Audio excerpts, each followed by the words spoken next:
जैसे आप सत्संग में आते रहोगे, आपके अंतःकरण के अंदर थोड़ा बहुत कोई दोष आता है इस ज्ञान से, और यहाँ सत्संग से, सेवा से, दान से, सिमरन से वो फिर से हट जाएगा। अब पुण्यात्माओं, आप तो हो बालक, छोटे छोटे बच्चे होते हैं, और माता क्या करती है, बच्चा गली में खेल रहा होता है और अपने साथियों में बड़ा मस्त होता है। माँ को पता है कि इसको दूध खाना खिलाने का, दूध पिलाने का समय हो गया। वो उसके उठा के लाती है, आजा बेटा दूध पी ले। वो कहता नहीं नहीं मैं खेल रहा हूं। अब उसको पता है कि दूध पिलाना इसको अनिवार्य है, कमजोर हो जाएगा बेटा नहीं तो उसको उठा के लाती है और उसको कहती है ले दूध पी, या जो भी आहार कराती है। तो वो जल्दी जल्दी दूध भी पी रहा है, दूध पीते उसके मन में न्यू रहा बस छोड़ दे मम्मी एक बार, मैं वही जाऊंगा बच्चों में खेलूंगा। तो पिला के दूध उसको छोड़ देती है, जा खेल ले, और दूध के समय फिर बुला लेती है, उसको फिर दूध पिला देती है।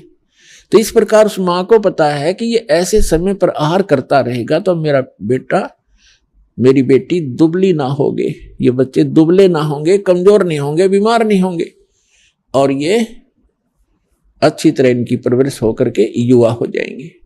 तो आप एक बालक हो और दास उस परमात्मा का भेजा हुआ, आप उस परमेश्वर का नौकर है, आप उसके बच्चे हो, बेटा बेटी हो।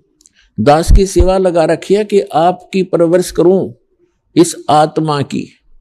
आत्मा का दूध है सत्संग, ये ज्ञान और ये मंत्र भक्ति। आपको यहां बुलाया जाता है और थोड़ा प्रतिबंधित भी किया गया है कि प्रथम मंत्र के बाद सतनाम तब प्राप्त होगा जब आप 4 बार यहां अटेंड कर लोगे। उसका कारण क्या है कि जिनको भगवान चाहिए, आपको भगवान चाहिए, प्रत्येक आत्मा को भगवान परमात्मा की आवश्यकता है। तो परमात्मा के लिए इस जीव ने राज त्याग दिए, राज को ठोकर मारकर जंगल में जा बैठे, भगवान मिलना चाहिए। उनको फिर भगवान भी नहीं मिला, चलो राज भी त्याग सकते हैं जब ज्ञान की प्रेरणा होगी। क्योंकि उन महापुरुषों जिन्होंने राज त्यागा, उनको भी कोई संत मिले, सत्संग सुनाया, उनकी आत्मा में प्रेरणा हुई कि सचमुच काम तो ये है करने का। तो यहां सत्संग में पहले आपको प्रेरित किया जाता है कि जिस कार्य को तुम कर रहे हो और इसी को फाइनल मान चुके हो, इस मनुष्य जीवन का केवल इतना ही काम नहीं है, इसके साथ साथ एक और वेरी इंपॉर्टेंट जॉब है आपकी, एक और बहुत जरूरी काम है, परमात्मा की भक्ति करना, दान धर्म और सेवा करना, और फिर आत्म कल्याण करा के सतलोक में जाना, जहां जाने के बाद फिर कोई कष्ट नहीं रहेगा। तो इस प्रेरणा से प्रेरित होकर भी जो भक्त प्रेरित हो जाते हैं, तो ये वही आत्मा है जो राजाओं की थी। उनको किसी ने प्रेरित किया और पिछले संस्कार अच्छे थे, राज त्याग दिए। आपको इसलिए बुलाया जाता है कि परमात्मा, जब आपको लालच होगा भगवान का और आपकी आत्मा में ये समा जाएगा कि भक्ति बिना गुजारा कति नहीं, भगवान मिले पीछा छूटेगा, इतना हम ज्ञान करा देते हैं आपको।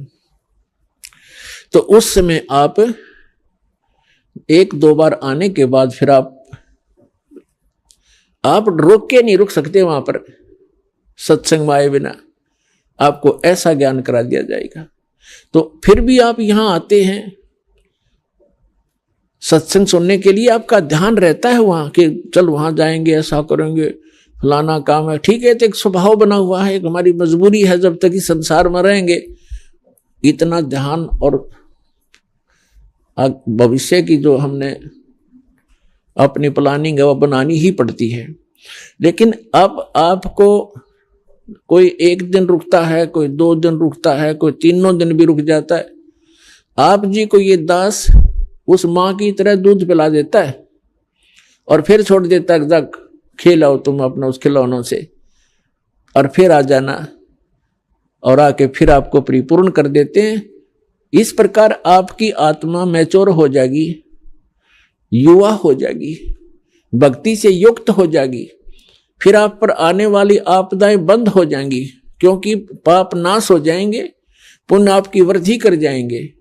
फिर आपके ऊपर काल का कोई दबाव नहीं रहेगा, आपकी आवश्यकताएं पूर्ति परमात्मा करने लग जाएगा। फिर आपने ना चोरी करने की जरूरत पड़े, ना रिश्वत की आवश्यकता पड़ेगी, ना कोई और अटपट करके निर्वाह की आवश्यकता नहीं पड़ेगी, यदि नाम पर और मर्यादा ठीक से करते हुए निभाते हुए लगे रहे।